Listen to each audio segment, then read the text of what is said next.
მერცის მარცხმა სულ რამდენიმე საათი გასტანა. თულად დაწყებული დღის ბოლოს სასურველი შედეგი მაინც მიიღო. 325 ხმით გერმანიამ ახალი კანცლერი აირჩია. მილოცვები ბუნდესტაგშივე მიიღო, მათ შორის იმ ოპონენტებისგანაც, რომლებიც ჯერ კიდევ რამდენიმე წუთის წინ მის წასვლას და ახალ არჩევნებს ითხოვდნენ.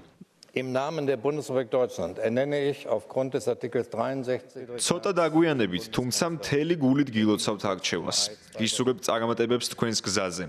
გერმანიის ფედერალური რესპუბლიკის სახელით კონსტიტუციის 73 მუხლის შესაბამისად, ბატონ ფრიდრიხ მერცს ვნიშნავ ფედერალური კანცლერის თანამდებობაზე.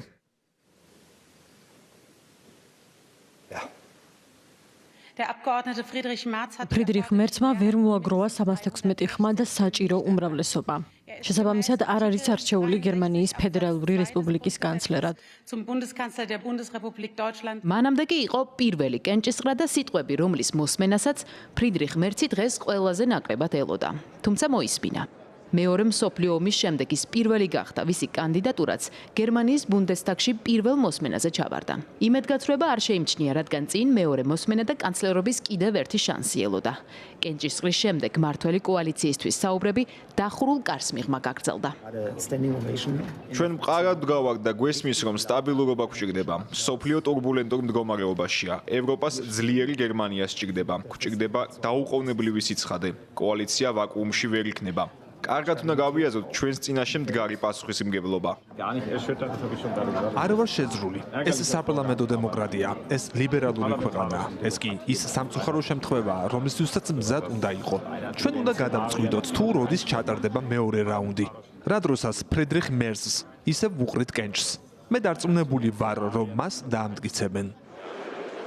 პროგნოზები გამართლდა. კონსერვატორი კი სერიოზულ პოლიტიკურ დარტყმას გადარჩა. ახლა მის წინაშე სერიოზული გამოწვევაა. საკუთარი კოალიციის წევრები კარგად უნდა შეისწავლოს. ქრისტიან-დემოკრატიულ და ქრისტიან-სოციალურ გაერთიანებას არჩევნებში მოპოვებული 28%-ის შემდეგ კოალიციის შექმნა სოციალ-დემოკრატებთან მოუხდათ, რომლებმაც თებერვლის არჩევნებში 16% მოაგროვეს. ეს კი იმას ნიშნავს, რომ პირველ მოსმენაზე ფრიდრიხ მერცს უმრავლესობა ხელთ ჰქონდა. რომ არა 6 ამბოხებული დეპუტატი. მისი სახელისა და გვარის დადგენაც რთულია, რადგან კენჭისყრა ფარული იყო. მიუხედავად ამისა, მერცმა არათუ საჭირო 316, მთელი 325 ხმით ვითარება მის სასარგებლოდ შემოადრიალა. მერცის დროებით ფიასკოს სიხარულით შეხვდნენ ულტრამემარჯვენე პარტიაში ალტერნატივა გერმანიისთვის, რომლის ექსტრემისტულმა ხედვებაც ბერლინს მისი აკრძალვის განხილვისკენ უბიძგა.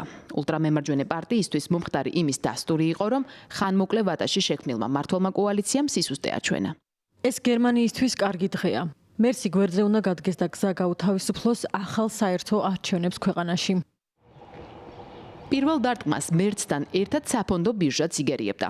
პირველადი კენჭისყრის შემდეგ წამყვანი გერმანული კომპანიების ინდექსებმა 2%-მდე ვარდნა განიცადეს. დიახ, საფონდო ბირჟა არასწორი მიმართულებით წავიდა. სასწორზე ბევრი რამაა. ბევრს ჰქონდა იმის იმედი, რომ სპეციალური ფონდები, რომლებიც მილიარდებს შეადგენენ, ეკონომიკის სტიმულირებას განაგრძობდა. ახლა, როდესაც ფრიდრიხ მერცი შესუსტდა მიუხედავად არჩევნების შედეგისა, ეს დიდი იმედგაცრუებაა საფონდო ბირჟებისთვის. თუ მეორე რაუნდში შედეგი დაიდება, რა თქმა უნდა, ბაზარიც იგრძნობს პოზიტიურ ძვრებს. ოლაფ შოლცისთვის კანცლერის თანამდებობაზე ეს ბოლო წუთებია. ახალი კანცლერის არჩევას წინამორბედის ანგელა მერკელის მსგავსად ისიც ბუნდესტაგში ესწრებოდა.